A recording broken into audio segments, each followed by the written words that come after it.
लहान भक्तांना सप्रेम जयगुरु. आज आपल्यासोबत एक टाकरखेडा येथील ज्येष्ठ काकू आहेत ज्यांनी प्रत्यक्ष समर्थ लहानोजी बाबांचं दर्शन घेतलेलं आहे. त्या आपल्याला काही अनुभव सांगणार आहे.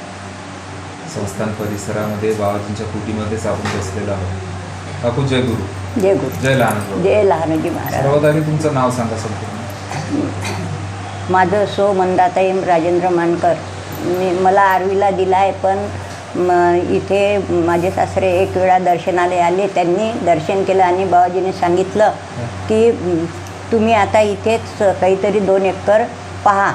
तर माझ्या सासऱ्यांनी घरी गेले, आरवीला आले. त्यांनी विचार केला का बाबाजी म्हणते का 2 एकर घ्या, पण आता आपलं तिथे कोणी नाही आहे, कसं घ्यावं काय घ्यावं. मग आणखी पुन्हा दुसऱ्याच दिवशी आले. ते एक देशमुखाची जागा आणि 2 एकर शेत विक्र्या होतं. तेच लगे त्यांनी घेऊन घेतलं. तेच घेतलं तर 6 महिन्यात माझ्या इथे 45 एकर शेती झाली. हो, इथे तुषारजी मानकर कोण होईल? माझा मुलगा. अच्छा. हो. त्यांचा मला फोन आला होता, बोलणं झालं, परंतु प्रत्यक्षात काही भेट झाली नाही. परत आणखी काही तुमच्या जीवन प्रवासातले जे काही अनुभव आले तुम्हाला सांगा थोडं. आणि मग माझ्या सासऱ्यांनी असं करता करता 50-55 एकर जमीन झाली इथे त्यांच्याच कृपेने. बस 1 वर्षात टाकरखेड्यातच राहा. हां. तर मग आमची शेती तिथं टाकरखेडला 2 एकर शेती होती. ती दिराला देऊन दिली आणि मग इथेच घेतली. तर आता आम्ही इथेच राहतो टाकरखेडला. दोघंही भाऊ. एक मोठे होते, घर आहे ते भाड्याने दिलं. काही 3 रूम आमच्या याच्यात जाणं येणं चालू राहते. आणि भासरे राहते तिथे, त्यांची मुलं इथेच राहते. किराणा दुकान आशिष मानकर पुतण्या आहे माझा. आज कशा काल मी दर्शनाला येते ना. हो, घर आहे ना इथे. हो. आता असंच होतं आपलं. असं म्हणजे शेती घेतली, त्याच्यासोबत 2-2 एकर म्हणजे राहायची जागाही मिळाली आम्हाला. हो, बाबाजीच्या कृपेने इथेच 2 एकर शेत घेतली की त्यांचा मोठा प्लॉट. मुलं किती आहेत? मला एकच मुलगा आहे, 2 मुली आहे. एक आरवीला दिली आहे आणि एक मिर्झापूरला दिला आहे, भुयारला. आता सध्या परिस्थितीतले बाबाजीचे अनुभव काय आहेत? बाबाजीचे अनुभव असे आपले चालूच राहते. काही असलं की आपण काही होत नाही, काळजी करू नको, बसेन. आणि चांगलाच चमत्कार माझ्या बाबाच्या इथं झालेला आहे. सांगा. तर ते मी मिर्झापूर माझं माहेर आहे. बाबारावजी कोरडे. ते वारले, आई वारली.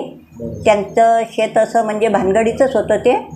मग माझी आई आणि माझे बाबा, मी पण आली त्यांच्यासोबत. 4थ्या वर्गात होती मी. मला समजत होते तेव्हा माझ्या बाबांनी असं दर्शन केलं. अरे म्हणे काय काळजी करतं रे म्हणे, जे आहे ते बरोबर होते म्हणे तुझं म्हणे. काहीच म्हणे इकडे तिकडे जाणार मी, तुझं शेत तुझ्याच जवळ येईन म्हणे. तर आता 6 एकर शेत त्यांच्याच जवळ आहे. ते वाहतीला आहे, भानगडीतलं. किती भाऊ वगैरे? मला 3 भाऊ आहे, 2 बहिणी आहे आम्ही. त्यांच्याकडे किती एकर शेत आहे? त्यांच्याकडे तर 3 म्हणजे एकत्रच खटला होता. ते 3 भाऊ होते माझे, काका बाबा असे. त्यांची इकडे होते 40-45 एकर. त्यांना एक जोडीची शेती आली सर्वेला. आत्ता म्हणजे सर्व लग्न आमचे एकत्रितच झाले. एवढे बहिणी भावाचे सर्व खटलाच होता आतापर्यंत. भानगडीतलं शेत आता कोणाकडे आहे? ते माझ्या बाबाकडे आहे. बाबाकडे? हो. म्हणजे माझ्या लहान दुसऱ्या नंबरच्या भावाला आलं ते 6 एकर शेत. तर अलीकडे काय झालं आहे, संस्थांचे ज्या पद्धतीनं अन्नदान, गोसेवा आणि गुरुदक्षिणा हे योजना तुम्हाला माहीतच आहे. हो, आमचं आहे. त्याच पद्धतीचं आता संस्थान श्री संत लहानोजी महाराज संस्थान टाकरखेडा यांनी एक लहानू प्रसादालय नावाची भव्य दिव्य इमारत बांधकाम हाती घेतलेलं आहे. तर त्या इमारतीकरता तुमच्या मुलाखतीच्या माध्यमातून सगळ्या लहान भक्तांना मी असं एक आवाहन करतो की फुल नाही फुलाची पाकळी त्या आपल्या लहानू प्रसादालयाकरता दिली पाहिजे, अर्पण केली पाहिजे.